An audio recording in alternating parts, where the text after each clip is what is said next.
మనం ప్రారంభించుకున్న అంశము మీరు జ్ఞాపకం ఉందా? ఏ అంశం ఏంటనేది? ధనం, ధనాపేక్ష మరియు దేవుడు, గోల్డ్, గ్రీడ్ అండ్ గాడ్ అనే అంశాన్ని మనం ప్రారంభించుకున్నాము. ప్రతి విశ్వాసి కలిగి ఉండాల్సినటువంటి ఒక 4 లక్షణాలను గురించి మనం మాట్లాడుకోబోతున్నాము అని నేను మీకు ఇదివరకు చెప్పడం జరిగింది. అవి ఏమైనా జ్ఞాపకం ఉన్నాయా? ఫస్ట్ ఏంటి? స్వేచ్ఛ లేదా స్వాతంత్రం, ఫినాన్షియల్ ఫ్రీడమ్. దేని నుంచి? ధనాపేక్ష మరియు అప్పు అనే వాటి నుంచి స్వేచ్ఛ లేదా స్వాతంత్రం. రెండవది యథార్థత, ఇంటెగ్రిటీ. మూడవది నమ్మకత్వము, ఫెయిత్ఫుల్నెస్. నాలుగవది దాతృత్వము, జెనరాసిటీ. దాతృత్వాన్ని ఇంకా వేరే వేరే పదాలు చెప్పాలంటే ఎట్లా చెప్పచ్చు అంటే ధారాళముగా ఇవ్వడము లేదా ఔదార్యము కలిగి ఉండడము, ఉదారంగా ఇవ్వడము అనే మాటలు చెప్పచ్చు. ఒక వాక్య భాగం చదివించిన ప్రార్థన చేసుకొని ప్రారంభించుకుందాం. తిమోతికి రాసిన మొదటి పత్రిక 6వ అధ్యాయము. తిమోతికి రాసిన మొదటి పత్రిక 6వ అధ్యాయము 17, 18, 19 వచనాలు నేను చదువుతున్నాను. తిమోతికి రాసిన మొదటి పత్రిక 6వ అధ్యాయము 6th chapter verse 17, 18, 17th verse.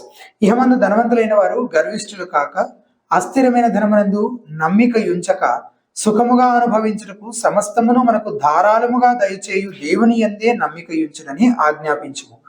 వారు వాస్తవమైన జీవమును సంపాదించుకున్న నిమిత్తము రాబో కాలమునకు మంచి పునాది తమ కొరకు వేసుకొనుచు మేలు చేయువారును సత్క్రియలు అను ధనము గలవారును ఔదార్యము గలవారును తమ ధనములో ఇతరులకు పాలిచ్చువారునై ఉండవలనని వారికి ఆజ్ఞాపించుము. ప్రార్థన. మహోన్నతరావు, దయగల తండ్రి, ప్రేమగల ప్రభువా, మేము గడిచిన వారము స్టార్ట్ చేసుకున్నటువంటి సిరీస్ కొనసాగించుకుంటుండగా ఈరోజు మీరు మాతో మాట్లాడినటువంటి విషయంలో మేము గ్రహించినట్లు మీ పరిశుద్ధాత్మే మాకు బోధకుడుగా ఉండి మాకు నేర్పించమని, సహాయం చేయమని, మీ దాసుని నన్ను కూడా మీ హస్తాలకు అప్పగిస్తున్నాము. మీ మహిమార్థమై వాడుతున్నామని యేసునామమున స్తుతించి ప్రార్థించి వేడుకుంటున్నాము తండ్రి. ఈరోజు ఈ అంశాన్ని గురించి నేను కొన్ని మాటలు ఆల్రెడీ మీకు ఇవ్వడం జరిగింది కదా. ఏంటి టైటిల్? క్రైస్తవుడు అర్పణగా దశమ భాగం ఇవ్వకూడదా? క్రైస్తవుడు అర్పణగా దశమ భాగం ఇవ్వకూడదా?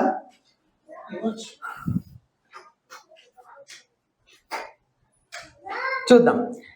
ఇవ్వాల్సిందే అన్న నియమం ఏమీ లేదు అని చెబితే పాస్టర్లందరికీ నచ్చదు కదా. ఇవ్వాల్సిందే అన్న నియమం ఏమి బైబిల్లో, కొత్త నిబంధన విశ్వాసులకి, క్రైస్తవులైనటువంటి మనకి అటువంటి నియమం ఏమి ఇవ్వబడలేదు అని చెప్తే పాస్టర్లకు నచ్చదు. సరే, వాళ్ళకి నచ్చినా నచ్చకపోయినా మనం మాత్రం వాక్యంలో ఏదుందో అదే నేర్చుకోవాలి, దానికే లోబడాలి కదా. నేను ఈరోజు చెప్పబోయే అంశంలో మొదటి పాయింట్ మాత్రమే విని, సో ఎవరు పూర్తిగా వినాలనుకుంటున్నారో ముందే నిశ్చయించుకోండి. మొదటి పాయింట్ మాత్రమే విని రెండో పాయింట్కి మీరు ఫోన్ వచ్చిందని బయటకు వెళ్ళిపోతే చాలా ప్రమాదం అన్నమాట. సో అట్లాంటి పొరపాటు చేయొద్దు. మీరు ఆద్యంతం పూర్తిగా వినడానికి సిద్ధపడి కూర్చోండి. క్రైస్తవుడు అర్పణగా దశమ భాగం ఇవ్వాల్సిందే అని చెప్పే ప్రసంగాలు మనం ఇప్పటికి చాలా విని ఉంటాం కదా. చాలా బాగుంటాయి కూడా, మనకు కూడా బాగుంటుంది. ఎందుకు? ఇప్పుడు మనం ఇచ్చే ఆఫరింగ్స్ కరెక్ట్గా మీరు అందరూ దశమ భాగాలు ఇచ్చేస్తే కనీసం ట్రిపుల్ అవుతుంది, 3 times అవుతుంది. తెలుసా మీకు? ఎట్లా తెలుస్తుంది? మీకు అందరి గురించి నాకు తెలుసు కాబట్టి నేను చెప్తున్నాను. మినిమం ట్రిపుల్ అవుతుంది. ఇప్పుడు కరెక్ట్గా మీరు అందరూ 10% ఇచ్చేస్తే మీ శాలరీస్లో నుంచి 3 times అవుతుంది వచ్చే ఆఫరింగ్. బాగుంటుంది కదా సార్? మనం అందరూ దశమ భాగం ఇవ్వాల్సిందే అనే సార్ మనం ఇప్పటికే చాలా వినున్నాం కదా. కానీ వాక్యానుసారంగా మాట్లాడితే దశమ భాగాలు ఇవ్వాల్సిందే అన్న నియమం ఏమీ లేదు. ఇవ్వచ్చా? ఇవ్వచ్చు. ఇవ్వాల్సిందే అన్న రూల్ ఏమైనా ఉందా? అట్లాంటి రూల్ ఏమి లేదు. వాక్యం ఏం చెబుతుంటే మనం ధారాళంగా ఇవ్వాలి, జనరస్గా ఇవ్వాలి, జనరాసిటీ గురించి చెప్తుంది. అప్పుడు దశమ భాగం అనేది చాలా తక్కువ. It is a bear minimum. దేవుడు ఎంతో దాతృత్వం గలవాడు. ఆయన లోకమును ఎంతో ప్రేమించను కాగా తన అద్వితీయ కుమారుని మనకు అనుగ్రహించనని చదువుతాం. అలాగే మీరు మన ప్రభు అయిన యేసుక్రీస్తు కృపను ఎరుగుదురు కదా. ఆయన ధనవంతుడై ఉండియో మీరు తన దారిద్ర్యం వలన ధనవంతులు కావాలని మీ నిమిత్తము దరిద్రుడాయను అనే మాట చదువుతాం. దేవుని ప్రజలమైన మనము క్రీస్తును పోలి నడుచుకోవలసినటువంటి వారు మనం కూడా ఆయనకు లాగానే దాతృత్వం కలిగి ధారాళముగా ఇచ్చేవారంగా ఉండాలి. జనరాసిటీ గురించి చెప్తున్నాను ఈ మాట. దేవుడు మనకేం డబ్బులు ఇచ్చాడా? డబ్బుల గురించి వచనాలు మాట్లాడట్లేదు కదా అని అనుకోవద్దు. ఓకే, దాతృత్వము, జనరాసిటీ గురించి వచనాలు చెప్తున్నాను. మనకు సమస్తమైన మంచి ఈవుల నుంచి ఆశీర్వదిస్తున్న దేవుడు మనం కూడా ఎలా ఉండాలని కోరుకుంటున్నాడని ఇప్పుడు తిమోతికి రాసిన పత్రికలో మనం చదివాం. అందులో కొన్ని మాటలు ఉన్నాయి, చూడండి ఒకసారి. 17-18 వచనాలు, 6వ అధ్యాయము 17-18, ఫస్ట్ తిమోతి 18వ వచనం చదువుతున్నాను. వారు వాస్తవమైన జీవమును సంపాదించుకున్న నిమిత్తం రాబో కాలమునకు మంచి పునాది తమ కొరకు వేసుకొనుచు మేలు చేయువారును ఏం చేసేవారుగా ఉండాలంట?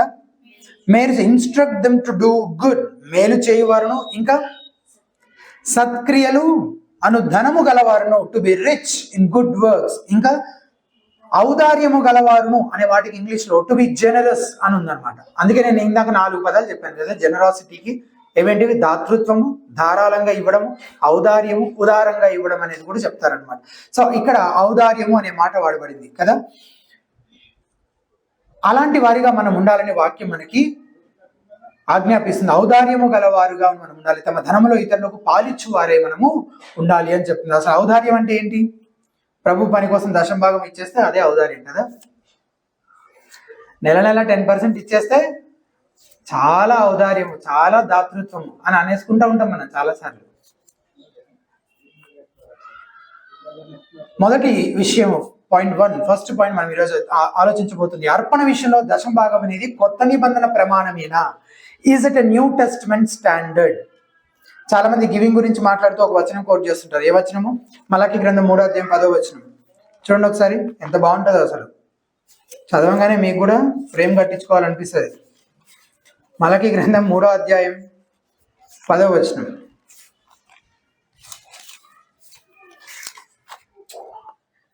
మలాకి 3:10. నా మందిరములో ఆహారం ఉండునట్లు 10వ భాగం అంతయు, ఎంత? 10%, 10వ భాగం అంతయు మీరు నా మందిరపు నిధిలోనికి తీసుకురావాలను. ఇంగ్లీష్లో bring the whole tithe in to the store house అని ఉంటుంది అనమాట. మందిరపు నిధిలోనికి తీసుకొని రండి, దీన్ని చేసి మీరు నన్ను శోధించినట్లా నేను ఆకాశ వాకిళ్లను విప్పి పట్టజాలనంత విస్తారముగా దీవెనలు కుమ్మరించదనని సైన్యములకు అధిపతి యొక్క యెహోవా సెలవిస్తున్నాడు. ఏ మందిరం గురించి చెప్తున్నారు ఇక్కడ? చర్చ్ గురించా? ఇక్కడ మందిరం అంటే చర్చేనా? మలాకి టైంలో అసలు చర్చ్ ఉందా? లేదు. ఈ వచనాన్ని ఆధారం చేసుకొని చాలా మంది ఏం బోధిస్తుంటారంటే, దశంభాగాలు దేవుడివి కాబట్టి నువ్వు ఎప్పుడైతే క్రమశిక్షణతో నమ్మకంగా ఫెయిత్ఫుల్ గా నీ దశంభాగం క్రమం తప్పకుండా దేవుడికి ఇస్తావో అప్పుడు నీ దేవుడు ఏం చేస్తాడు? దీవిస్తాడు. నిజంగా నువ్వు చేసిన దాన్ని బట్టి దేవుడు దీవిస్తాడు, అందులో ఏమి ఇబ్బంది లేదు. కానీ ఏం చేస్తే దేవుడు దీవిస్తాడు అని చెప్తున్నారు? దశమ భాగాలు తీసుకొచ్చి నమ్మకంగా ఇస్తే దేవుడు దీవిస్తాడు అని చెప్తున్నారు. ఇంకొంతమంది ఇంకొక అడుగు ముందుకేసి అసలు దశభాగం ఇవ్వని వాళ్ళందరూ పాపం చేస్తున్నారు, మీరు మారు మనసు పొందాలని చెప్పి బోధించే వాళ్ళు కూడా లేకపోలేదు. కానీ దశభాగం ఇవ్వాల్సిందే అనేది కొత్త నిబంధన నియమం కాదు అని చెప్పడానికి కొన్ని కారణాలు చెప్తాను నేను. మొదటిది, దశంభాగము ధర్మశాస్త్రానికి సంబంధించినది. దశంభాగం దేనికి సంబంధించింది? ధర్మశాస్త్రానికి, మోషే ధర్మశాస్త్రానికి సంబంధించింది. మరి మనం ఎవరము? కొత్త నిబంధన విశ్వాసులం. మనం ధర్మశాస్త్రం కింద ఉన్నావా? లేము. పౌలు చెప్తాడు కదా, రోమా పత్రిక, గలతీ పత్రిక, కొత్త నిబంధన పత్రికల్లో ఏమని చెప్తాడు? మోషే ధర్మశాస్త్రం కింద లేవు మనము అని చెప్తాడు. అలాగని మనం అసలు ఏ ధర్మశాస్త్రం కింద లేవా అంటే అలా కాదు, క్రీస్తు ధర్మశాస్త్రం కింద మనము ఉన్నాము. ధర్మశాస్త్రం గురించి నేను కొన్ని విషయాలు చెప్తాను చూడండి. మొత్తం ధర్మశాస్త్రం అంతటిని పండితులు 3 విధాలుగా ఇట్లా డివైడ్ చేయాలని సూచించారనమాట, మనం దాన్ని అప్లై చేసుకోవడం కోసం. ఏంటేంటి అంటే, మొదటిది మోరల్ లా. మోరల్ లా అంటే నైతికతకు సంబంధించిన ధర్మశాస్త్ర ఆజ్ఞలు. రెండవది సివిల్ లా. సివిల్ అంటే ఏంటి? పరిపాలనకు సంబంధించినటువంటి విషయాలు. తర్వాత మూడవది సెరిమోనియల్ లా అంటే ఆచార సంబంధమైనటువంటి వ్యవహారాలు, అంటే సున్నతి చేయడము లేదంటే ఇట్లాంటివన్నీ అన్నమాట. బలులు అర్పించడము, ఇటు యాజక వ్యవస్థ, మందిరంలో జరగాల్సినవి, ఇవన్నీ సెరిమోనియల్ లా. సివిల్ లా అంటే పరిపాలనకు సంబంధించింది, యుద్ధాల గురించి, పరిపాలన గురించి, వాటి గురించి, సరిహద్దుల గురించి. తర్వాత మోరల్ లా. మోరల్ లా అంటే నైతిక ప్రమాణాలు. దేవుడు మారినంత వరకు ఆ నైతిక ప్రమాణాలు ఎప్పటికీ మారవు. సో ఇప్పుడు ఈ మూడిట్లో కొత్త నిబంధన విశ్వాసాలకు ఏం వర్తిస్తుంది అంటే ఓన్లీ మోరల్ లా. నైతిక ప్రమాణాలకు సంబంధించిన మోరల్ లా మాత్రమే మనకు కూడా వర్తిస్తుంది. అది కొత్త నిబంధనలో కూడా కంటిన్యూ అవుతుంటుంది. ఆ ప్రిన్సిపల్స్ మళ్ళీ మనకు కనబడుతూనే ఉంటాయి. కానీ సివిల్ లా అండ్ సెరిమోనియల్ మనకు సంబంధించి మనం దానికి వర్తిస్తుంది. మనకి అది మనం అన్వయించుకోవడానికి వీలవుతుందా? సున్నతి పొందారు అని వాళ్ళు అనగానే మనం కూడా పోయి సున్నతి పొందాలా? అవసరం లేదు. వాళ్ళ న్యాయాధిపతుల గురించి, రాజుల గురించి, పరిపాలన గురించి చదువుతూ ఉంటాం. అవన్నీ మనం కూడా చేయాలి. ఇప్పుడు చేయడం కుదురుతుందా అసలు?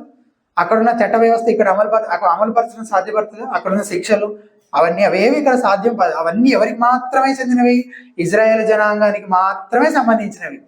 Civil law and ceremonial law. Moral law మట్టుకు ప్రతి దేవుని బిడ్డకి సంబంధించింది. దేవుడు మారనంత వరకు ఆయన నైతిక విలువలు, ప్రమాణాలు కూడా మారనివి గనక అవి మనకు కూడా దేవుని ప్రేమించాలి, దేవుని మాత్రమే ప్రేమించాలి, నీ పొరుగువాడిని ప్రేమించాలి, క్షమించాలి, ఇవన్నీ దేవుని నైతికతకు సంబంధించినవి. అవి మారవు. మనం ఎప్పటికీ అందరము పాటించవలసినటువంటివి, మనకు కూడా వర్తించేటువంటివే. కానీ దశమ భాగం ఇవ్వాలని సంఘం ఎప్పుడైనా ఆజ్ఞాపించబడిందా? దశమ భాగం ఇవ్వాలి అని సంఘం ఎప్పుడైనా ఆజ్ఞాపించబడిందా? అస్సలు లేదు. అప్పుడు మీలో కొందరు అనొచ్చు, అదేంటండి ధర్మశాస్త్రము లేకముందు కూడా దశమ భాగాలు ఇచ్చిన వాళ్ళు ఉన్నారు కదా. సరే, ధర్మశాస్త్రం కింద మనం లేము కాబట్టి విశ్వాసమైన మనము దశమ భాగం ఇవ్వాల్సిన అవసరం లేదు అంటున్నారు. అంతవరకు బాగానే ఉంది. కానీ ధర్మశాస్త్రానికి ముందు కూడా దశమ భాగాలు ఇచ్చిన వాళ్ళు ఉన్నారు కదా. తెలుసా మీకు ఎవరైనా? ఇచ్చిన వాళ్ళు అబ్రహాం. ఇంకొక ఎగ్జాంపుల్ తెలుసా?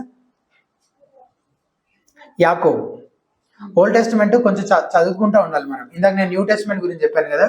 ఓల్డ్ టెస్ట్మెంట్ లో స్టోరీస్ చాలా మంది మనకు తెలియవు. Simple thing. మీరు దాన్ని ఒక్కొక్క లైన్ వర్డ్ చదవకర్లేదు. కానీ ఈవినింగ్ ఫ్యామిలీ టైంగా మీరు అందరు కూర్చొని కుటుంబ ప్రార్థన చేసుకునేటప్పుడు 2 అధ్యాయులు 3 అధ్యాయులు కలిసి చదువుకోండి చక్కగా. అట్లీస్ట్ ఒక ఓవరాల్ అండర్స్టాండింగ్ వస్తుంది. అసలు ఏం జరిగింది, ఆ పాత్రలు ఏంటి, అవి ఏమేమి జరిగినాయి అనేది ఒక అవగాహన వస్తుంది మీకు. అబ్రహాము, యాకోబులు వాళ్ళిద్దరూ దశమ భాగాలు ఇచ్చినట్టు మనం చదువుతాం. ఎక్కడ? ఆదికాండం 14వ అధ్యాయంలో. తీసి చూడండి ఒకసారి. ఆదికాండం 14వ అధ్యాయం 18 నుంచి ఉన్న వచనాలు. ఆదికాండం 14వ అధ్యాయం చాప్టర్ 14 వర్స్ 18 నుంచి. షాలేము రాజు అయిన మెల్కీసెదెకు రొట్టెను ద్రాక్షరసం తీసుకొని వచ్చెను. అతడు దేవుని యాజకుడు.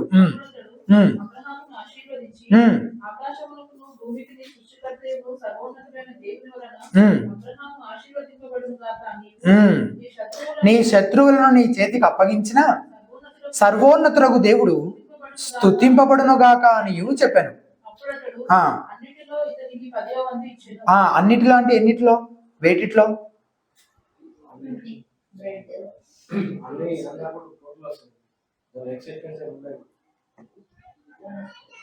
అన్నిటిలో అంటే సందర్భం మిస్ అవ్వద్దు. ఎక్కడెక్కడికి మీకు తెలిసినవన్నీ చెప్పొద్దు. ఇంకా సోపు జీలకర్ర అనలేదు ఎవరు. అదే ఇంకొంచెం వెయిట్ చేస్తుంటే చెప్పండి వాళ్ళేమో. సందర్భం ఏంటి అక్కడ? 20వ వచనం. నీ శత్రువులను నీ చేతికి అప్పగించిన సర్వోన్నతుడైన దేవుడు స్తుతింపబడును గాక అని చెప్పాను. వాళ్ళు ఎక్కడికి వెళ్ళొచ్చారు? లోతుని తీసుకొని పోతే వాళ్ళు లోతుని తీసుకొని రావడానికని వీళ్ళందరూ వెళ్ళి పోరాడి అతన్ని విడిపించుకొని తిరిగి వస్తున్నటువంటి సందర్భం అనమాట ఇది. సో కొల్లబెట్టిన సొమ్ము అంతటిలో నుంచి 10వ వంతు ఇచ్చారనమాట. సో ఇప్పుడు మీరు ఎవరి మీదకి యుద్ధానికి వెళ్తున్నారు దశమ భాగం కోసం? అంటే అబ్రహాము, యాకోబుల్నే మనం ఒక స్టాండర్డ్ ఎగ్జాంపుల్ లాగా తీసుకోవడం కుదురుతుందా అంటే కుదరదు అని చెప్తున్నాను బేసిక్గా. సున్నతి చేయడము, సబ్బాత్ ఆచరించడం వంటివి కూడా చేయాలి కదా మరి, చేయాలంటే. కానీ అవన్నీ ఆచార సంబంధం. అవి ఎట్లా ఆచార సంబంధమైనవి మనకు వర్తించవు కొత్త నిబంధన విశ్వాసాలకని మనం అనుకుంటున్నాము. అట్లాగే దశమ భాగాలకు సంబంధించింది కూడా అది మనకి వర్తించదు. ఇవ్వాల్సిందే అన్నదేమీ లేదు. ఒక విషయము, దశమ భాగం ఇవ్వమని దేవుడి వారికి ఎప్పుడైనా ఆజ్ఞాపించాడా? అట్లానే ఎక్కడైనా చదువుతున్నాం మనం? అట్లీస్ట్ ఎక్కడ చదవట్లేదు. పోనీ వాళ్ళు క్రమంగా దశమ భాగాలు ఇచ్చారనే అనడానికేనే మనం వీలు పడుతుందా? అబ్రహాం ఎన్నిసార్లు ఇచ్చినట్టుంది? ఒక్కసారి. యాకోబు ఎన్నిసార్లు ఇచ్చినట్టుంది? ఒక్కసారి. అవి రెండు చాలా యూనిక్ ఇన్స్టెన్సెస్. అంతే, అయిపోయింది. ఇంకా మళ్ళీ వాళ్ళు ఇస్తూ ఉన్నారు క్రమంగా అన్నట్టుగా కూడా మనం ఏం చదవం. సో అంటే కొత్త నిబంధనలో గివింగ్ గురించి మనకి కొత్తగా ఇన్స్ట్రక్షన్స్ ఏమి ఇవ్వబడలేదు అనుకోండి, ఇవి మాత్రమే ఉన్నాయనుకోండి, కనీసం అప్పుడు ఏమన్నా కొంచెం దాని గురించి ఆలోచించగలరు. కానీ మనకి చాలా క్లియర్ ఇన్స్ట్రక్షన్స్ ఉన్నాయి ఏం చేయాలో కొత్త నిబంధనలో. మన గివింగ్ ఎలా ఉండాలో, మన ఆఫరింగ్స్ ఏమై ఉండాలో ఇన్స్ట్రక్షన్స్ ఉన్నాయి. కాబట్టి ఇంకా వీటిని పట్టుకొని మనము దశమ భాగం ఇవ్వాలి అని తీసుకోవడానికి వీల్లేదు. తర్వాత ఈ యాకోబు గురించి కూడా మీరు చదవాలనుకుంటే ఆ 28వ అధ్యాయం 20 నుంచి 22లో మీరు చదవండి. తర్వాత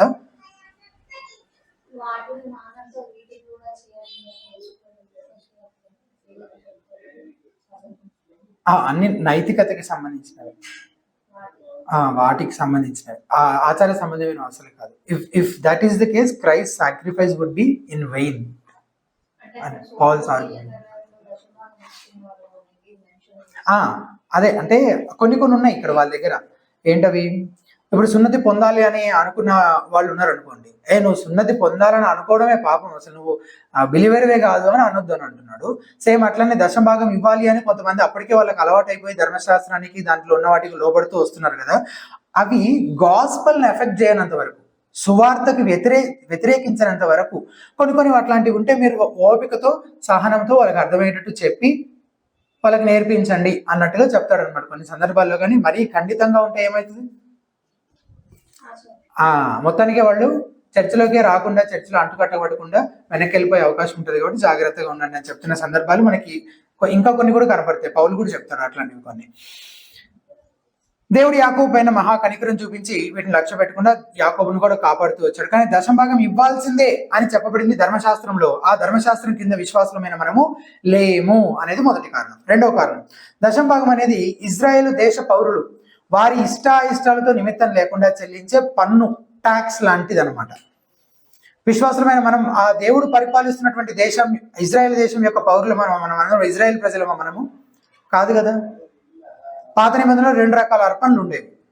ఎన్ని రకాలు? 2. ఒకటేమో ఖచ్చితంగా ఇవ్వాల్సిందే, మ్యాండేటరీ అనమాట. అవేంటివి? దశమ భాగాలు అట్లాంటివి అనమాట. రెండవ రకమేమో ఫ్రీ విల్ ఆఫరింగ్స్, స్వేచ్ఛార్పణలు అని అనేవాళ్ళు. అంటే వాళ్ళకి ఇష్టమయ్యి వాళ్ళకి ఇవ్వాలని అనిపిస్తే ఇచ్చేవాళ్ళు అనమాట. అవి స్వేచ్ఛార్పణలు, ఫ్రీ విల్ ఆఫరింగ్స్ అని అంటారు. కానీ వాళ్ళు దశమ భాగం కాకుండా ఇంకా చాలా ఎక్కువ ఇచ్చేవాళ్ళంట. పండితులు మొత్తం అంతా లెక్కేసి, నాకు లాస్ట్ టైం గుర్తున్నది అయితే సమ్ 30% కంటే ఎక్కువే అన్నట్టు గుర్తుంది. కానీ ఇప్పుడు రీసెంట్ గా నేను చూసిన దాంట్లో మినిమం కంపల్సరీ వాళ్ళు ఇవ్వాల్సినవన్నీ లెక్కేస్తే 22% వస్తుందంట. అంటే మీరు అన్నట్టుగానే, మీరు ఇందాక జ్ఞాపకం చేసినట్టుగా సోపులోను, జీలకర్రలోను, దీంట్లోను అప్పుడు ఇప్పుడు ఆ సందర్భంలో ఈ సందర్భంలో దీనికోసం అన్ని వాళ్ళు ఇచ్చేవంతా కరెక్ట్ గా లెక్క కడితే దాదాపుగా ఎంత వస్తుందంట? 22% వస్తుందంట. సో ఖచ్చితంగా నేను పాత నిబంధన భక్తులు లాగానే నేను ఆఫరింగ్స్ ఇవ్వాలనుకుంటున్నానంటే మీ 10% ఎంతకు పెంచాలి? కనీసం 22కు పెంచాలి. కాబట్టి రెండవ కారణము, దశమ భాగం అనేది ఇజ్రాయేల్ దేశ ప్రజలు వారి ఇష్టాలతో నిమిత్తం లేకుండా చెల్లించే పన్ను. ఈ పన్ను ఏం చేస్తారు? బీదవారికి సహాయం చేయడానికి, మందిరంలో ఆరాధన జరిగే సమయంలో అవసరమైన విషయాల కోసము, లేవీయుల కోసము, వీటన్నిటి కోసము ఖర్చు పెడతారు అనమాట. So it is like tax అనమాట. నేషన్, ఆ దేశం అంతా కలిసి ఇప్పుడు మన ప్రభుత్వాలు ఎట్లా నడుస్తున్నాయి అట్లా ముందుకు వెళ్ళడానికి ఆ ధనం అంతా ఉపయోగించేవారు. దేవుడే ఆ దేశానికి రాజు అప్పుడు కదా, ఆయనే పరిపాలిస్తున్నాడు. మూడవ కారణం, అర్పణలు ఇవ్వడం గురించి చాలా చెప్పబడింది కానీ దశమ భాగాల గురించి మాత్రం సంఘం ఏ రకంగానూ ఎప్పుడు ఆజ్ఞాపించబడలేదు. ఒక్కసారి కూడా దశమ భాగాలు ఇవ్వాలి అని సంఘానికి ఎవరైనా ఎప్పుడైనా ఆజ్ఞాపించారా? ఎప్పుడూ లేదు. ఒకసారి యేసుప్రభు శాస్త్రులు, పరిచయులు దశమ భాగాలు ఇవ్వడం గురించి ప్రస్తావిస్తారు కానీ మీరు కూడా ఇవ్వండి అని శిష్యులకు ఆజ్ఞాపించారు ఆ సందర్భంలో? లేదు. పౌలు కూడా బీదవారికి సహాయం చేయమని, పరిచర్యకు సహకరించండి అని చెప్తాడు, దాతృత్వం కలిగి ఉండమని బతిమాలుతాడు. కానీ ఒక్కసారి కూడా దేవుని ఆజ్ఞగా ఇంత పర్సెంటేజ్ మీరు ఆఫరింగ్స్ ఇవ్వండి అని చెప్పాడా? చెప్పలేదు. అసలు పాత నిబంధన లేఖనాలతో ఏ సంబంధం లేని అన్యులకు కూడా పౌలు పత్రికలు రాశాడు. కరెక్టేనా? ఇప్పుడు కొంతమంది యూదులు ఉన్నారు, యూదులకు పాత నిబంధన లేఖనాలు తెలుసా అంటే తెలుసు కదా. సో వాళ్ళకి దశమ భాగాల గురించి తెలుసు కదా, వాళ్ళకి మళ్ళీ దశమ భాగాల గురించి చెప్పనక్కర్లేదు, అందుకే రాయలేదు పౌలు, అందుకే చెప్పలేదు యేసు ప్రభు అని కొంతమంది అంటారు. అలా కాదు, అన్యులకు కూడా కొన్ని పత్రికలు రాశారు. మరి అన్యులకు పాత ధర్మశాస్త్రం గురించి తెలియదు కదా, మరి అప్పుడైనా దశమ భాగాల గురించి వాళ్ళకైనా చెప్పాలి కదా. అలాగైనా ఏ పత్రికలోనైనా ఎప్పుడైనా ఏ సంఘానికైనా మీరు దశమ భాగం ఇవ్వండి అని ఆజ్ఞాపించారా యేసు ప్రభువారైనా అపోస్తలులైనా అంటే ఎప్పుడు అలాగా చెయ్యలేదు. అది మూడవ కారణం, ఎందుకు మనం దశమ భాగం ఇవ్వాల్సిందే అన్నది కొత్త నిబంధన నియమం కాదు అని చెప్పడానికి. నాలుగో కారణం, ఆదిమ సంఘ పితరుల రచనల్లో కూడా దశమ భాగాలు ఎక్కడ ప్రస్తావించబడలేదు. వాళ్ళ రచనలతో మనకేం పని లేదు, మనకు బైబిల్ ముఖ్యం అని అనుకోవద్దు. ఎందుకు? మన ముందు నడిచిన భక్తులు వారు వాక్యాన్ని ఎట్లా చదివారు, ఎట్లా అర్థం చేసుకున్నారు, ఎట్లా అన్వయించుకున్నారు, దేవుడు వాళ్ళకి ఇచ్చిన జ్ఞానం కొలది వాళ్ళు ఏదైనా రాసినప్పుడు దాన్ని చదువుకోవడం మంచిదా కదా? మంచిదా కాదా కదా? ఖచ్చితంగా చదవాలి. అవునా? ఇంకొక జనరల్ రూల్ చెప్పనా, మీరందరూ బాగా గుర్తుపెట్టుకోవాలి ఎప్పటికీ.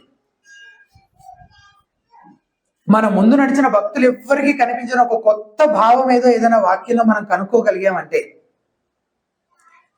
అప్పుడు కాస్త ఆగి ఆలోచించాలి. ఎందుకంటే ఎక్కువ శాతం నువ్వే పొరబడుతూ ఉండే అవకాశం ఉంది. అర్థమైందా? మళ్ళీ చెప్తాను. మన ముందు నడిచిన భక్తులు అంటే ఇప్పుడు ఇది 2024 సంవత్సరం కదా, మొదటి శతాబ్దం నుంచి పొరవకున్న భక్తులు ఎవ్వరికీ అర్థం కాని ఒక కొత్త భావం ఒక వచనానికి మీరే కనుక్కున్నారు, మీకే అర్థమైంది అది అట్లా అంటే అప్పుడు దాదాపుగా ఎవరు పొరబడే అవకాశం ఉంది? ముందున్న వాళ్ళందరూ పొరబడే అవకాశం ఉందా? నువ్వు పొరబడే అవకాశం ఉందా? నువ్వే పొరపాటు చేసే అవకాశం ఉంది. సో అవన్నీ చదవటం మనకు ప్రయోజనకరమేనా? చాలా ప్రయోజనకరం.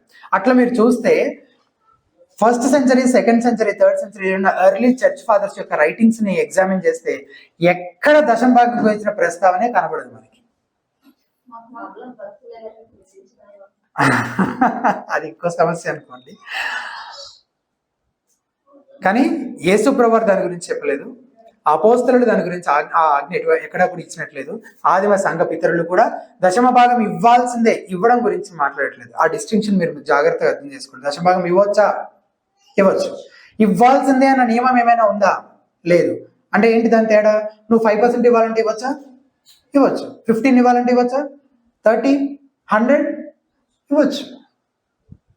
అట్లాగే 10 ఇవ్వచ్చా అంటే ఇవ్వచ్చు. 10 ఇవ్వాల్సిందే అన్న నియమము కొత్త నిబంధనలో ఏమైనా ఉందా అంటే లేదు అని మనం చెప్తున్నాం అనమాట. సంఘం ఏర్పడిన తర్వాత కూడా కొన్ని శతాబ్దాల పాటు అది లేదు. తర్వాత ఎవరో ఏం చేశారు? డబ్బులు పైసే. మరి ఎందుకు వచ్చిందయ్యా ఇదంతా అంటే డబ్బులు. పాత నిబంధనలో సున్నతి గురించి ఎవరు మాట్లాడరు, సున్నతి తీసుకోవాలని. బలుల గురించి ఎవరు మాట్లాడరు, వాటన్నిటి గురించి మాట్లాడరు. కానీ దశమ భాగం డబ్బులకు సంబంధించింది కదా. అదిగో దశమ భాగం ఇవ్వాలన్నాడు. అదిగో ఆకాశపు వాకిళ్ళు అంట విప్పి పట్టజాలనంత ఆశీర్వాదం అంట, ఇవ్వండి ఇవ్వండి ఇవ్వండి అని ఎవరో తర్వాత ప్రవేశపెట్టినవే. కానీ అవన్నీ ఆ వచనాలన్నీ తప్పుగా కోట్ చేసేది మనకు సంబంధించినవి కాదు. ఇది 4వ కారణం. 5వ కారణం, దశమ భాగాలు ఇవ్వడం బాకీ కట్టినట్టు ఫీల్ అయ్యేలాగా చేస్తుందంట మనల్ని. యాక్చువల్గా పాత నిబంధనలు కూడా మీరు దశమ భాగం ఇవ్వాలి అంత మాత్రమే వాళ్ళు రెస్ట్రిక్ట్ అయిపోయారా? ఏం కాదు, వాళ్ళు ఇంకా చాలా ఇచ్చేవాళ్ళు. నేను ఇందాక ఫ్రీ విల్ ఆఫరింగ్స్ గురించి చెప్పలేదా? వాళ్ళకి సంతోషించి ప్రభువును స్తుతించాలనుకున్నప్పుడల్లా, వాళ్ళకి సమృద్ధి కలిగినప్పుడల్లా వాళ్ళు ఇస్తూనే ఉండేవాళ్ళు అనమాట కంటిన్యూస్ గా. Generosity is always a mark of a believer. కానీ ఇదేం చేస్తుంది? దశమ భాగం అనే పద్ధతి ఏం చేస్తుంది? ఏదో అప్పు కట్టేసినట్టు, బాకీ కట్టేసినట్టు, ఏదో డబ్బులు మనం కట్టాలి కాబట్టి అమ్మయ్య కట్టేసినామా అయిపోయింది అని ఫీల్ అయ్యేటట్టు చేస్తుంది ఈ పద్ధతి.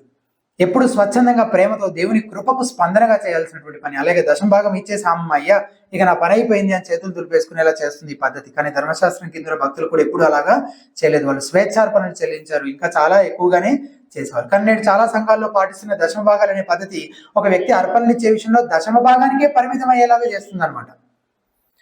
అవునా? దశమ భాగం ఇచ్చేసి అమ్మయ్య ఇక నా అంత జనరస్ మ్యాన్ ఇంకెవరైనా ఉంటారా? ఏదో కట్టాలి కాబట్టి పాలవాడికి, నీళ్ళవాడికి, రెంట్కి కట్టేసినట్టు అమ్మయ్య ఇది కూడా కట్టేసినాం అన్నట్టు ఫీల్ అయ్యేలాగా చేస్తుంది. నిజంగా ఇది నీకు దేవునికి ఉన్న ప్రేమ బాంధవ్యం అని, నువ్వు కృతజ్ఞతతో ఆయనకి ఇస్తున్నావన్న ఆలోచన మొత్తానికే వెళ్ళిపోతుంది అనమాట ఇలా చేయడం వల్ల. 6వ కారణం, దశమ భాగాలు చెల్లించే పద్ధతి గృహ నిర్వాహకత్వాన్ని గురించిన తప్పుడు అభిప్రాయం కలిగజేస్తుంది. స్టివర్డ్షిప్ కాన్సెప్ట్ ఆఫ్ స్టివర్డ్షిప్ ని ఏం చేస్తుంది? తప్పుదారి పట్టిస్తుంది. ఎలాంటి ఆలోచనకు దారితీస్తుంది? 10% నాది, మిగిలిన 10% దేవునిది, మిగిలిన 90% ఎవరిది? నాది. కానీ సత్యం ఏంటి? 100%. మరి నేనెవరిని? నా దగ్గర ఎందుకున్నాయి ఆ డబ్బులు? ఇచ్చాడు కాబట్టి నేనేం చేయాలి? దాన్ని నాది నాది నాది అనుకొని ఆ 90% నాకు నచ్చినట్టు నేను ఖర్చు పెట్టేసుకొని నేను హ్యాపీగా జల్సా చేయాలా? ఏం చేయాలి మరి? నేను ఎవరిని? నా పని ఏంటి?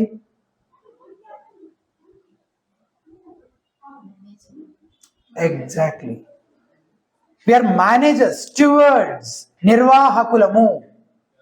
దేవుడు చెప్పిన విధంగా ఆ డబ్బుల్ని ఖర్చు పెట్టడం కోసం మనకి ఇవ్వబడ్డాయి ఆ డబ్బులు. ఓనర్సా మనము? ఎవరు మనము? Managers. We're just managers, not the owners. యజమాని చెప్తాడు ఎట్లా ఖర్చు పెట్టాలి, దేనికి ఎంత ఖర్చు పెట్టాలి అనేది.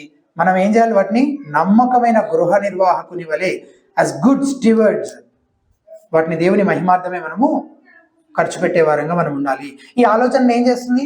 దశమ భాగం అనే పద్ధతి 10% దేవుంది, 90% నాదే అనే ఒక తప్పుడు ఆలోచనలోకి ఇది దారితీస్తుంది. 7వ కారణం, దశమ భాగం ఇవ్వడం కొందరికి మోయలేని భారంగాను మరికొందరికి చాలా తేలిగ్గాను ఉంటుంది.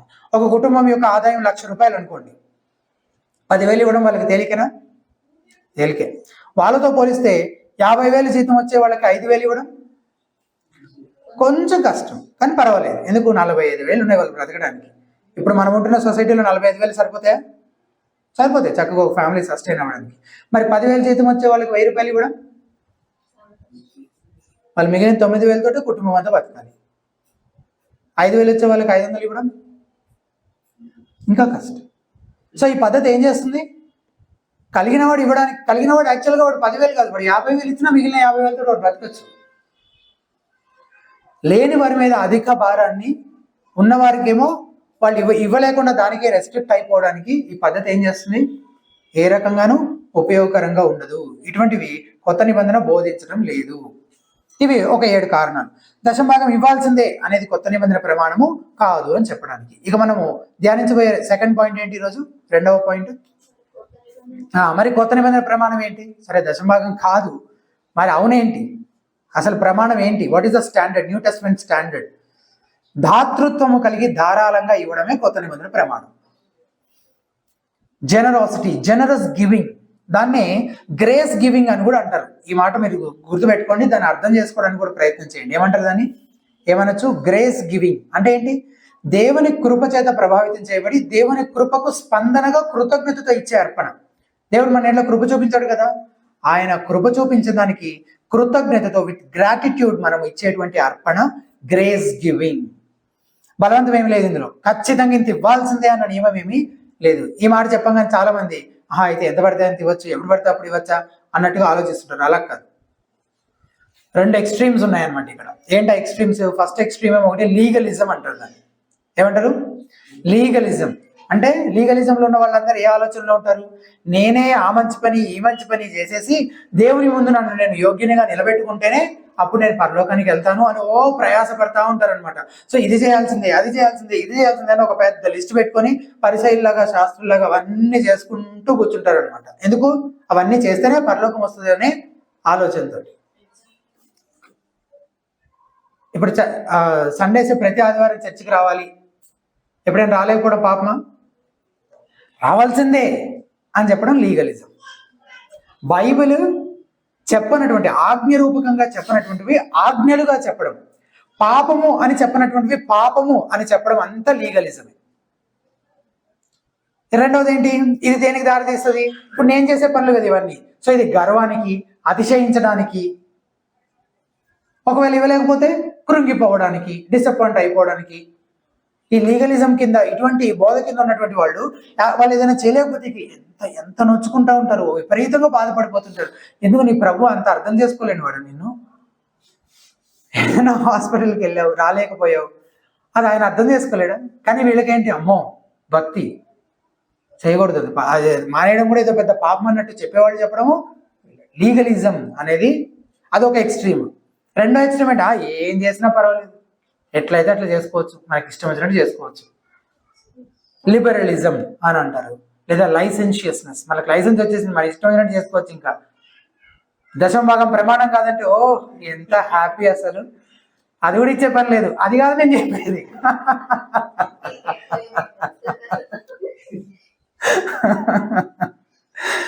మొత్తానికి ఇచ్చినా ఇవ్వకుండా పర్వాలేదని చెప్పట్లేదు కదా, ఎంత రాస్తే అంత.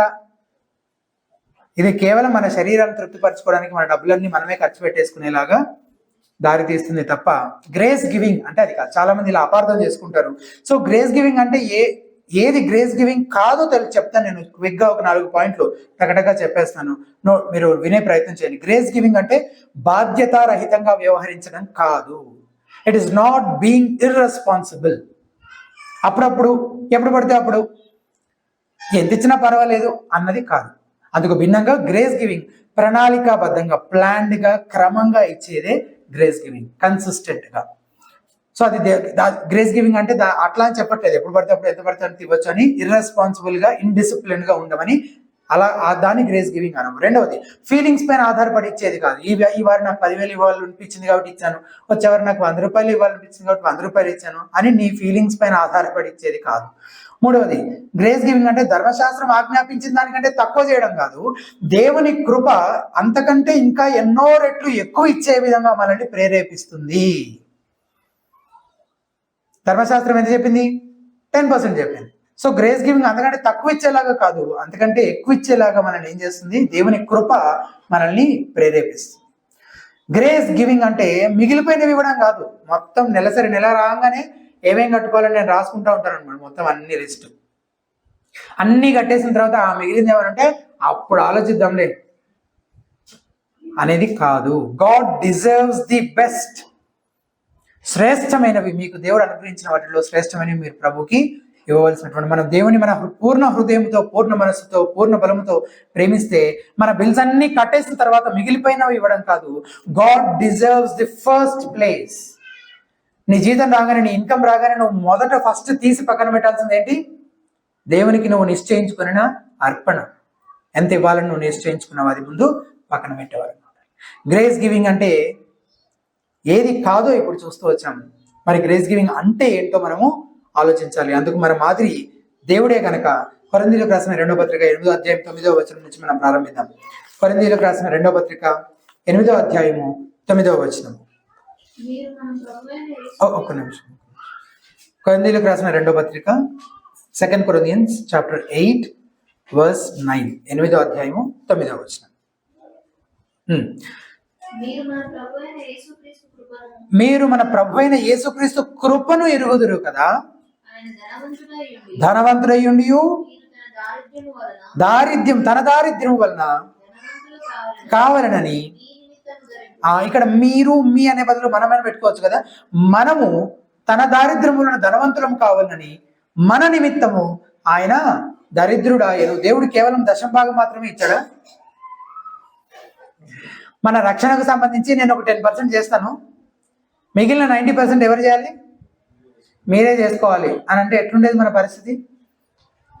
ఒకప్పుడు నేనున్నాను అటువంటి స్థితి కింద, మీరందరూ కూడా ఉండుండొచ్చు.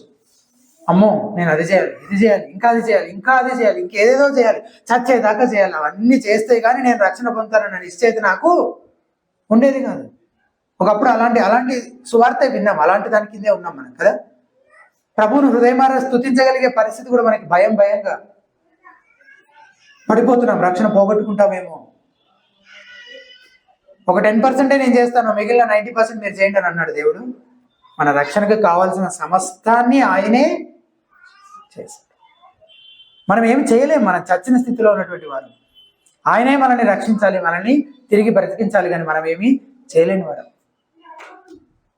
ఆ పరలోకంలో మన ఊహకు కూడా అంతని మహిమలో నివసిస్తూ పాపం జోలే లేకుండా లోకం యొక్క దుష్టత్వం నుంచి దూరంగా ఉండేవాడు ఆయన. కానీ ఆయన తన ఆధిక్యతలన్నింటినీ విడిచిపెట్టి, ఫిలిప్పీలకు రాసిన పత్రికలు ఏమి చెప్తాం? రిక్తునిగా చేసుకుని, అనంటే టు ఎంప్టీ హిమ్సెల్ఫ్, అంటే తను ఖాళీ చేసుకుని, తన ఆధిక్యతలను, తన ప్రివిలేజెస్ అన్నిటినీ ఆయన పక్కన పెట్టి మన కోసం మనిషిని ఆకారంలో ఆయన ఈ భూమి మీదకి ఒక యువరాజుగా పుట్టిండొచ్చు, కానీ ఆయన పేదరికంలోనే పుట్టాడు. ఆయన తన ఏర్పాట్లో ఉన్న మానవాళి యొక్క పాపములన్నీ తన మీద వేసుకోవడం ద్వారా ఆధ్యాత్మికంగా ఇంకా అత్యంత బీదవాడైనాడు ఆయన. తద్వారా మనల్ని ఆధ్యాత్మికంగా ధనవంతుల్ని చేశాడు. గ్రేస్ గివింగ్ అంటే మేకులు కొట్టబడిన ఆ ప్రభు చేతులను చూస్తూ, మనల్ని దేవుని ఉగ్రత నుంచి తప్పించడం కోసం తాను అర్పించుకున్న మన ప్రభువును చూస్తూ, ప్రభువా నువ్వు నీ సమస్తాన్ని నా కోసం ఇచ్చావు, నీ కోసం నేనేం తిరిగి ఇవ్వగలను, నా కోసం నువ్వు నీ ప్రాణాన్ని సైతం అర్పించావు, నీ కోసం నేనేం తిరిగి ఇవ్వగలనయ్యా అని చెప్పడము, దట్ ఈజ్ గ్రేస్ గివింగ్. రెండవది గృహ నిర్వాహకత్వం, స్టివర్డ్షిప్. కొరింథీయులకు రాసిన మొదటి పత్రిక 6వ అధ్యాయము 19-20 వచనాల్లో కొన్ని మాటలు చూద్దాం అంతే. కొరింథీయులకు రాసిన మొదటి పత్రిక 6వ అధ్యాయము 19 నుంచి 20లో 19వ వచనం చివరి మాటలు చదువుతున్నాను. 6th chapter 19th verse లో ఉన్న చివరి మాటలు. మీరు మీ సొత్తు కారు. 20వ వచనం ప్రారంభంలో ఏముంది? విలువ పెట్టి కొనబడిన వారు. You are not your own, for you have been bought with a price. మనం ఏమై ఉన్నామో, మనం ఏం కలిగి ఉన్నామో అవన్నీ ఎవరివి? దేవునివే. కేవలం మన దశంభాగం మాత్రమే కాదు, సమస్తము దేవునివే. నేనెవరిని మరి చెప్పాలి? మొత్తం దేవునిదే అయితే నేనెవరిని? మేనేజర్ని, నిర్వాహకుడిని మాత్రమే. ఒక మంచి నిర్వాహకుని లాగా యజమాని మనకు అప్పగించిన వనరులన్నీ ఆయన అప్పగించిన పని కోసం మనము వాడాలి. మూడవది, బాహ్య ఒత్తిడి కాదు, అంతరంగ ప్రేరణ ముఖ్యము. ఉదాహరణకి మన ఉద్దేశము, హృదయ వైఖరి చాలా కీలకమైనవి. ఏదో బలవంతంగా గర్వం నిండిన హృదయంతో 1,00,000 రూపాయలు ఇవ్వడం కన్నా దేవుని కృపకు ప్రేమ కృతజ్ఞత నిండిన హృదయంతో స్పందిస్తూ 10 రూపాయలు ఇవ్వడము మంచిది. మాసిదోనియా సంఘము అందులోని విశ్వాసుల వైఖరి మనకి మాదిరికరంగా ఉంటుందన్నమాట. ఒకసారి కొరింథీయులకు రాసిన 2వ పత్రిక 8వ అధ్యాయం 2వ వచనం ఒకసారి చూడండి. కొరింథీయులకు రాసిన 2వ పత్రిక 8వ అధ్యాయము 2వ వచనం. అందులో జస్ట్ ఒక్క మాట ఏంటది, అత్యధికముగా సంతోషించడనే మాట చూస్తున్నాం కదా. They were full with in Joy. 3వ వచనం చూడండి. ఈ కృప విషయంలోను పరిశుద్ధుల కొరకైన పరిచర్యలో పాలు పొందు విషయంలోను మనఃపూర్వకముగా మమ్మను వేడుకొనుచు అనే మాట ఉంది చూసారా. ఇంగ్లీష్ లో for I testify begging us with much urging for the favor of participation in the support of the saints. పరిశుద్ధులకు చేసే పరిచర్యలో మేము కూడా ప్లీజ్ బెగ్గింగ్ అనే వర్డ్ వాడారు కదా. తెలుగులో మనకి చాలా బాగుంది ఆ పదం. ఏంటది? వేడుకోవడం అనేది. అంటే చాలా సాఫ్ట్ గా ఉంది ఆ వర్డ్ కదా. ఇంగ్లీష్లో ఏమంటారు? బెగ్గింగ్. మేము కూడా ఆ పరిచర్యలో పాల్పొందులు పొందుతాం, మాకు కూడా అవకాశం ఇవ్వండి అని వేడుకుంటూ ఉన్నారంట. 4వ వచనం, వారు తమ సామర్థ్యము కొలదియే. ఈ సామర్థ్యము కొలది అనే మాట జ్ఞాపకం ఉంచుకోండి.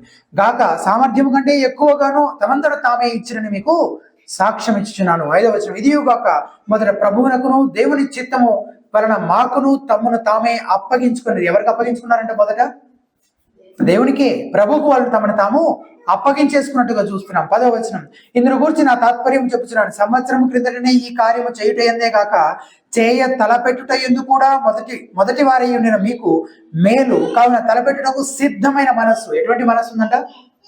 Preparedness, Dzire.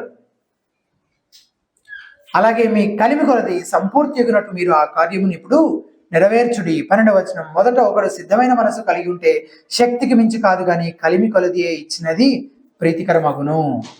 9వ అధ్యాయం 2వ వచనంలో కూడా మీ మనసు సిద్ధమై ఉన్నదని నేను ఎరుగుదుననే మాట చూస్తాము. అలాగే 7వ వచనంలో, 9వ అధ్యాయం 7వ వచనంలో, సనుగు కొనయకొయు బలవంతముగా కాకయు. విన్నారా మాట? దశమ భాగం అనే పద్ధతి ఏం చేస్తుంది? ఇవ్వాల్సిందే. కానీ గ్రేస్ గివింగ్ అనేది ఏంటి? బలవంతముగా కాకయు ప్రతివాడు తన హృదయములో నిశ్చయించుకొనిన. ఎంత ఇవ్వాలి? హృదయములో నిశ్చయించుకొనిన ప్రకారం ఇవ్వలను. దేవుడు ఉత్సాహముగా ఇచ్చువారని, cheerful giver. God loves a cheerful giver. ఉత్సాహముగా ఇచ్చువారని ఆయన ప్రేమించు. నా దగ్గర ఎంత ఉంది, నేనేమి ఇవ్వాలి అని అనుకోకూడదు కదా.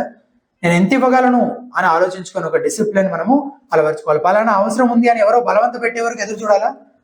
పలానా నీడు ఉంది, మనం ఇవ్వాలి, ఖచ్చితంగా ఇవ్వాలి, దాన్ని మనం మీట్ అవ్వాలని ఎవరైనా మన మీద ఒత్తిడి చేసి బలవంతం చేసేంత వరకు మనం కూర్చొని ఉండాలి. అలాగా ఎక్కడ ఏ అవసరం ఉంది అని మనమే చూసుకుంటూ, వెతుక్కుంటూ, కనుక్కుంటూ, అడుగుతూ వాటిని మీట్ అవ్వడానికి ఏం చేయాలి? అయ్యో మాకు కావాలి ఈ ఆపర్చునిటీ అని చెప్పి ఈ విశ్వాసాలు ఎట్లయితే ముందుకు వస్తున్నారో అలా మనము ముందుకు వచ్చే వారంగా ఉన్నారు కదా. వేడుకుంటూ ఉన్నారు. కొన్నిసార్లు అవతల వారిని బట్టి కూడా బలవంతం చేయబడుతుంటారు కదా. బలవంతంగా ఇవ్వాల్సి వస్తుంది కొంతమంది కొన్నిసార్లు. అలా ఎప్పుడూ కాదు. క్రైస్తవులు ఎప్పుడు యథార్థంగా కలిగిన అంతరంగ ప్రేరణ బట్టి ఇచ్చేవారిగా ఉండాలి, కానీ బాహ్య ఒత్తిడి వల్ల కాదు. 4వది, గ్రేస్ గివింగ్ అంటే పరిశుద్ధాత్మతో మనకు పరిశుద్ధాత్మ నడిపింపు కూడా ఇందులో ఒక పాత్ర పోషించాలి. రోమాపత్రిక 8వ అధ్యాయం 14వ వచనంలో ఏముందో చూడండి. రోమాపత్రిక 8వ అధ్యాయము 14వ వచనం ఏమైనా అందులో? దేవుని ఆత్మ చేత ఎందరూ నడిపించబడుదురో. ఎవరు దేవుని కుమారులు అంట? ఎవరందరూ దేవుని కుమారులు? ఆత్మ చేత నడిపించబడేవాళ్ళు. గలతీ 5:18, గలీషియన్స్ 5:18, గలతీ పత్రిక 5వ అధ్యాయము 18వ వచనం. మీరు ఆత్మ చేత నడిపింపబడిన ఎడల ధర్మశాస్త్రమునకు లోనైన వారు కారు. సో మన ధర్మశాస్త్రం కింద లేము, మరి ఎవరి చేత నడిపించబడుతున్నాము? ఆత్మ చేత నడిపించబడుతున్నాం. ఈ 2 సందర్భాల్లోనూ ఒక విశ్వాసి నీతి వైపుకి, భక్తి వైపుకి వెళ్లే విషయంలో పరిశుద్ధాత్మ చేత నడిపించబడటం గురించి మనం చదువుతున్నాం కదా. గలతీలో ఇలా పరిశుద్ధాత్మ చేత నడిపించబడేటువంటి వారిలో ఇంకా వాళ్ళు చేయవలసినటువంటి, కనబడేటువంటి కొన్ని గుర్తులు ఉన్నాయి. ఏంటో గుర్తులు 6వ అధ్యాయము 6వ వచనంలో చెప్తున్నాడు. గలతీ 6:6లో ఏం చెప్తున్నాడు చూడండి ఒకసారి. చూసారా? వాక్యోపదేశము పొందువాడు ఉపదేశించువానికి మంచి పదార్థములలో భాగమయ్యవలెను. ఇప్పుడు నెక్స్ట్ వీక్ నుంచి తీసుకొస్తారా సోపు జీలకర్ర? వాళ్ళ కల్చర్ ప్రకారం అట్లా చెప్పినారు. మీరు మాకు మాత్రమే శాలరీ పే చేస్తున్నారు, దాంతో మేము సంతృప్తిగా బ్రతకగలుగుతున్నాం. దేవునికి స్తోత్రం. ఓకేనా? తర్వాత ఏమనుంది అక్కడ?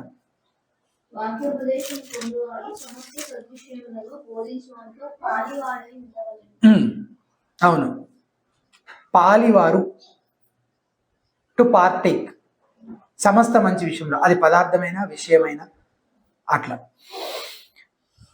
The one who is taught the word is to share all good things with the one who teaches. ఇది బాగుంది కదా, ఆల్ గుడ్ థింగ్స్ అనే ఇంగ్లీష్ ట్రాన్స్లేషన్. సమస్త మంచి పదార్థములు, విషయములు. కాబట్టి అది మాత్రమేనా? పాస్టర్ అయితే నేను అంటే ఒక టిపికల్ సౌత్ ఇండియన్ పాస్టర్ అయితే ఈ 10th వర్స్ మీద ఒక ప్రసంగం అయి ఉండేది. సార్ 9th వర్స్ మీద, 6th వర్స్ మీద, 10th వర్స్ కూడా చూడాలి మనం. 6వ వచనం చూసాం కదా, 10వ వచనం చూడండి. కాబట్టి మనకు సమయం దొరికిన కొలది అందరి ఎడలను, విశేషముగా విశ్వాస గృహమునకు చేరిన వాడి ఎడలను మనము మేలు చేయుదము. ఇంకా ఏం చేయాలి? అందరి ఎడల సాధ్యమైనంత వరకు. కానీ విశేషముగా ఎవరి ఎడల? విశ్వాస గృహమునకు చేరిన వాళ్ళు, అంటే మన తోటి విశ్వాసులు ఎడల మనం ఏం చేయాలి? మేలు చేసే వారంగా ఉండాలి. కొన్నిసార్లు ఒక సెట్ ఆఫ్ రూల్స్ పాటించడం చాలా తేలిక. దశంభాగం ఇచ్చేసి ఇక నా పని అయిపోయింది అని చేతులు దులిపేసుకోవడం చాలా తేలిక. కానీ మనం పరిశుద్ధాత్మ చేత నడిపించబడే వారమై ఉండాలి. కొన్నిసార్లు పరిశుద్ధాత్మ మిమ్మల్ని 10% 30% ఇవ్వమనేలాగా కూడా అక్కడ ఉన్న పరిస్థితిని బట్టి ప్రేరేపించవచ్చు. పరిశుద్ధాత్మ చేత మనము నడిపించబడే వారంగా, ప్రేరేపించబడే వారంగా మనము ఉండాలి. ఒక విషయం మనం జ్ఞాపకం ఉంచుకోవాలి, మన రూల్స్ ప్రకారం కాదు, దేవుని యందు మన సంబంధం ఆధారంగా, ఆత్మ యొక్క నడిపింపు ఆధారంగా మనము నడుచుకోవాలి. చివరిది 5వది, ఎంత ఇవ్వాలి? ఒక 4 రకాల ఫ్రేజెస్ యూజ్ చేశాడు. చకచక స్క్రిప్చర్ పోర్షన్స్ చూస్తే 4 రకాల ఫ్రేజెస్ ఏంటో చూద్దాం. కొరింథీయులకు రాసిన మొదటి పత్రిక 16వ అధ్యాయం 2వ వచనం చూడండి. 1 Corinthians chapter 16 verse 2. ఆ 4 ఫ్రేజెస్ ఏంటో చూద్దాం. 16 verse 2.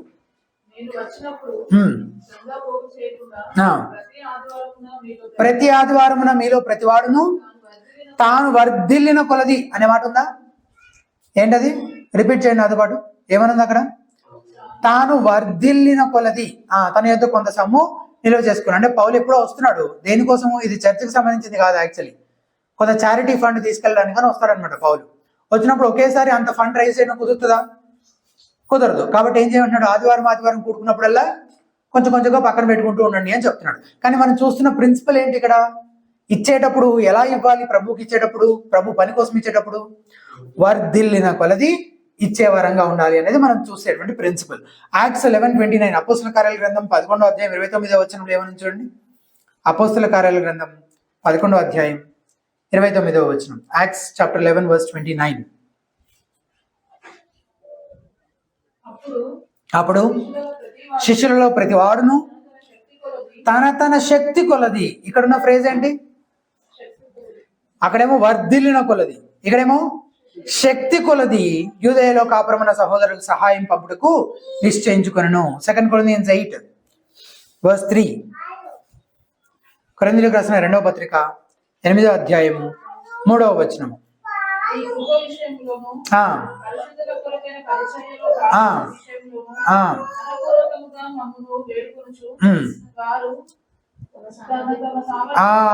వారు తమ సామర్థ్యము కొలదియే అనే మాట 4వ వచనం చదువుతున్నాం. సో ఫస్ట్ ఏం చదివాం? వర్ధిల్లిన కొలది, రెండవది శక్తి కొలది, మూడవది సామర్థ్యము కొలది, 4వది 11వ వచనంలో చదువుతాం. అదే అధ్యాయం 8వ అధ్యాయం 11వ వచనం, కలిమి కొలది. మీ కలిమి కొలది, దేవుడు మీకు అనుగ్రహిస్తున్న కలిమి కొలది అనే మాట చదువుతున్నాం కదా. సో ఎంత ఇవ్వాలి చెప్పండి? న్యూ టెస్ట్మెంట్ స్టాండర్డ్ ఏంటి? జనరాసిటీ అని చెప్పచ్చు.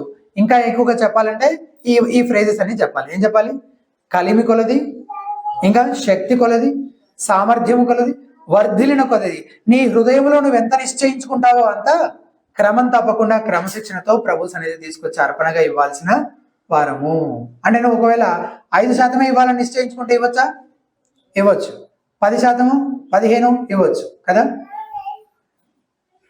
సాధారణంగా ఆదిమ సంఘ విశ్వాసులు వాళ్ళ సామర్థ్యాన్ని బట్టి ఇచ్చారు, కొన్నిసార్లు వాళ్ళ సామర్థ్యాన్ని మించి ఇచ్చారు, కొన్నిసార్లు త్యాగపూరితంగా కూడా ఇచ్చారు. కానీ ఒక నియమం లాగా మనం ఏం గుర్తుపెట్టుకోవాలి, దేవుడు కలుగు చేస్తున్న కలిమి కొలది మనం ఇచ్చే వారంగా ఉండాలి.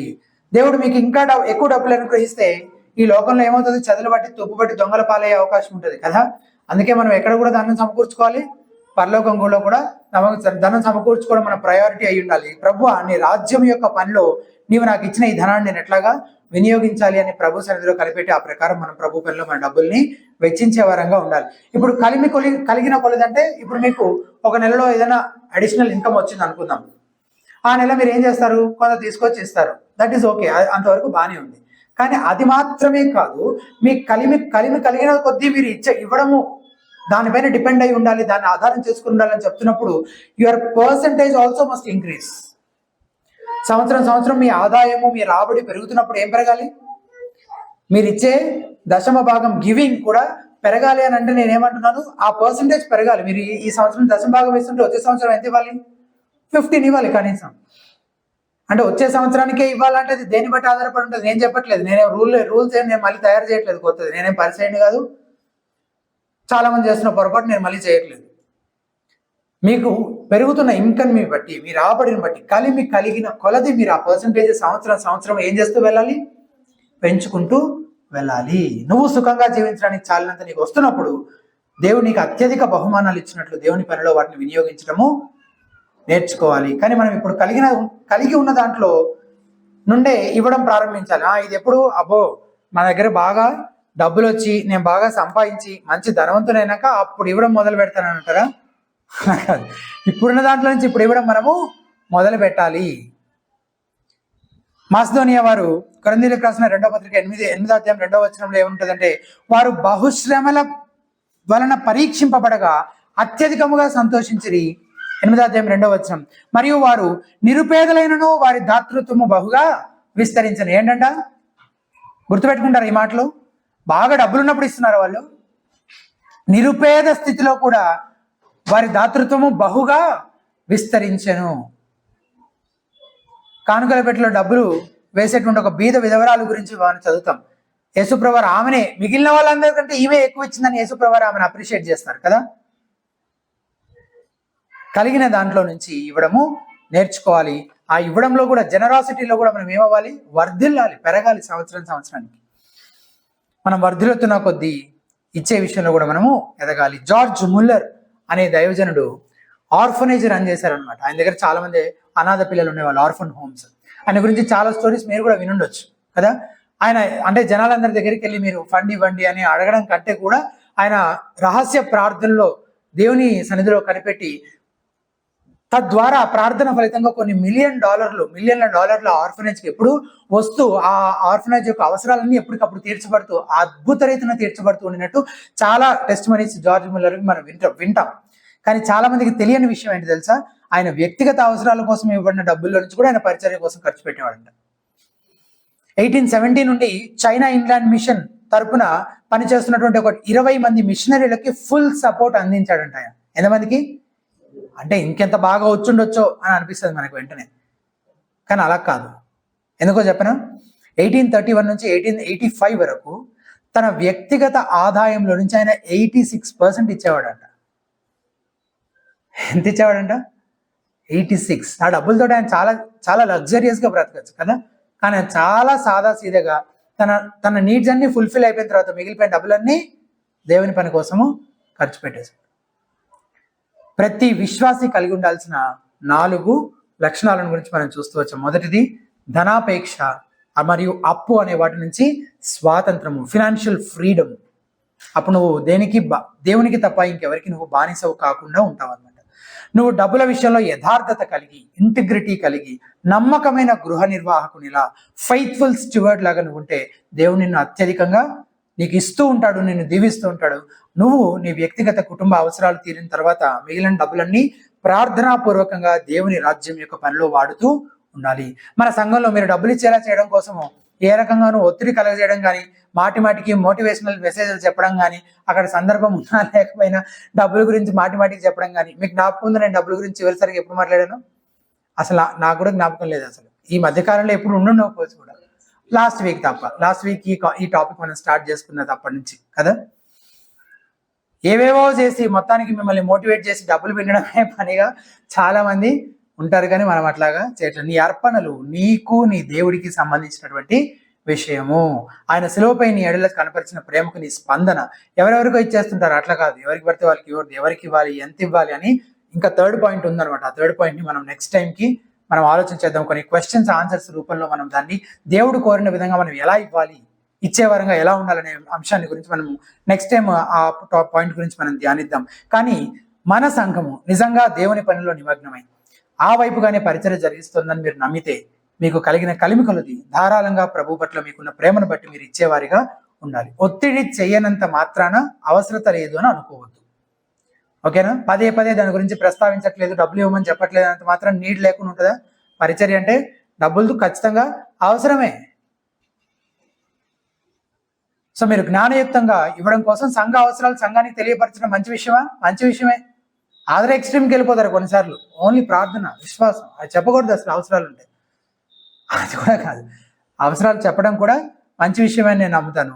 మన సంఘంలో వాడే కొన్ని వస్తువులు కొనుక్కోవాల్సిన అవసరం ఉంది, మిషనరీస్కి సపోర్ట్ చేయాల్సిన అవసరం ఉంది, మనకు ముందున్న ప్రాజెక్ట్స్ కొన్ని ఉన్నాయి. వాటి అన్నిటి కోసం మనం ఏం చేయాలి? ఆఫరింగ్స్ ఇవ్వాలి. అయితే దేవుని ప్రజలు ఇవన్నీ ఎలా చేయగలుగుతారంటే దేవుని ఎదుట వారు సరైన హృదయ వైఖరి కలిగి ఉండాలి మొదట. ఆ తర్వాత డబ్బుల గురించి, ఇవ్వడం గురించి ఆయన వాక్యం ఏం నేర్పిస్తుందో నేర్చుకోవడం ద్వారా విశ్వాసులు, దేవుని ప్రజలైనటువంటి వారు ఇవ్వగలుగుతారు. సంఘం యొక్క అవసరతలన్నీ తీర్చబడతాయి.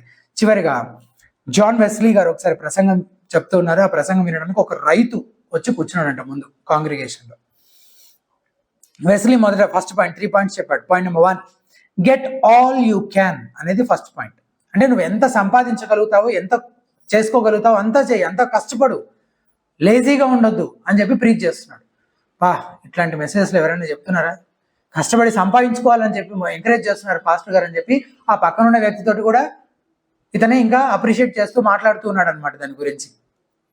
వెస్లీ ప్రసంగం కొనసాగుతూ ముందుకెళ్ళింది. రెండో విషయం వచ్చింది. రెండో విషయం ఏంటి? Save all you can. కష్టపడ్డ మాత్రమే కాదు, ఊరికే జల్సాలు చేసి లేనిపోని ఖర్చులు పెట్టి చేస్తే నువ్వు ఖర్చు పెట్టినంత ఏమైపోతుంది? వేస్ట్ అయిపోతుంది. అట్లా కాదు, నువ్వేం చేయాలి? ఖర్చులు తగ్గించుకొని జాగ్రత్తగా సేవింగ్స్ చేసుకోవాలి అని చెప్తున్నప్పుడు ఇంకెంత బాగా చెప్తున్నాడు అసలు. ఈ మెసేజ్ చాలా బాగుంది అని అనుకున్నాను. కానీ థర్డ్ పాయింట్ చెప్పగానే మొత్తము నీరు గారిపోయి డీలా పడిపోయి చాలా నిరుత్సాహపడిపోయాడంటే ఎందుకు? థర్డ్ పాయింట్ ఏంటంటే గివ్ ఆల్ యూ క్యాన్. నీ శక్తి కొలది, సామర్థ్యం కొలది, నువ్వు ఇవ్వగలిగినదంతా ప్రభు కోసము ఇవ్వు అనగానే ఎంత పని అయిపోయింది అసలు అని. సో నేను కూడా నా ప్రసంగంతో మిమ్మల్ని అట్లా నిరుత్సాహపరచలేదని అనుకుంటా ఉన్నాను. ప్రభు కోసము హృదయపూర్వకంగా మనమందరము ధారాళముగా ఇచ్చినట్లు ప్రభు అటువంటి మనసు మనందరికీ, అటువంటి కృపను మనందరికీ అనుగ్రహించును గాక.